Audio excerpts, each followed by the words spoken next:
Friends, welcome to educate exam updates. యాక్చువల్గా నిన్న June 24న అయితే ఏపీ ఈసెట్ 2024 రిలేటెడ్గా కౌన్సిలింగ్ డేట్స్ అయితే రిలీజ్ చేశారు. ఫీ పేమెంట్ దగ్గర నుంచి వెరిఫికేషన్ ఆఫ్ డాక్యుమెంట్స్ అనేది, దాంతోపాటుగా లాస్ట్ సీట్ అలాట్మెంట్ వరకు అనేది కూడా డేట్స్ అయితే రిలీజ్ చేశారు. దీంతో యాక్చువల్గా ఇప్పుడు మెయిన్ ఉన్న స్టూడెంట్స్ అందరికీ ఉన్న డౌట్ ఏంటంటే, క్యాస్ట్, ఇన్కమ్, ఈడబ్ల్యూఎస్ సర్టిఫికేట్స్ అనేది కంపల్సరీగా అప్లోడ్ చేయాలా? మా దగ్గర క్యాస్ట్, ఇన్కమ్, ఈడబ్ల్యూఎస్ సర్టిఫికేట్స్ అనేవి మేము డిప్లొమాలో ఉన్నప్పుడు జాయినింగ్ అప్పుడు తీసుకున్నాము. వాటిని యూజ్ చేయొచ్చా, లేదంటే కొత్తగా చేసుకోవాలా?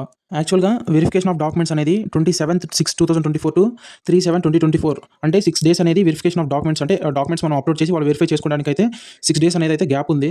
చాలా వరకు ఏంటంటే ఈడబ్ల్యూఎస్, క్యాస్ట్, ఇన్కమ్ సర్టిఫికేట్స్ అనేది చాలా వరకు చాలా మంది దగ్గర అనేది పాతవనేటివి అప్లై చేసుకున్నవి ఉంటాయి. కానీ వాటికి అనేది వ్యాలిడిటీ టైం అనేది ఉంటుంది. ఆ వ్యాలిడిటీ టైం అయిన తర్వాత అవనేది యూజ్ అవ్వవు. సో మీరు ఏంటంటే క్యాస్ట్, ఇన్కమ్ సర్టిఫికేట్స్ అనేది సచివాలయంలో మీ దగ్గర ఉన్న పాత క్యాస్ట్, ఇన్కమ్ సర్టిఫికేట్స్ని జిరాక్స్ కాపీని తీసుకెళ్ళి, అలాగే మీ ఆధార్ కార్డ్తో పాటు జాయిన్ చేసి సచివాలయంలో మీ సేవలో మీరు అప్లై చేసుకున్న చోట ఇచ్చారంటే వాళ్ళు క్యాస్ట్, ఇన్కమ్ సర్టిఫికేట్స్ని రెన్యువల్ చేసిస్తారు. కానీ ఈ రెన్యువల్ ఆప్షన్ అనేది ఈడబ్ల్యూఎస్ సర్టిఫికేట్ అనేది అప్లికబుల్ అవ్వదు. ఈడబ్ల్యూఎస్ సర్టిఫికేట్ అనేది మీరు రీఅప్లై చేసుకోవాల్సి ఉంటుంది.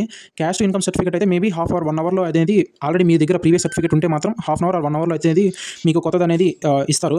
లేదా మీ దగ్గర క్యాస్ట్, ఇన్కమ్ సర్టిఫికేట్ లేదంటే వెంటనే, అంటే ఇప్పుడు యాక్చువల్గా 27th అయితే డాక్యుమెంట్స్ అనేది అప్లోడ్ చేయాలి. ఇంకా 3 డేస్ అయితే గ్యాప్ ఉంది. అలాగే డాక్యుమెంట్స్ అప్లోడ్ చేసే టైం అయితే 27 to 3 కాబట్టి 6 డేస్ అనేది గ్యాప్ ఉంది. మీరు ఈరోజు అప్లై చేసినా కానీ ఒక 3-4 డేస్లో అయితే మీకు అనేది ఆ సర్టిఫికేట్స్ అనేది వస్తుంది.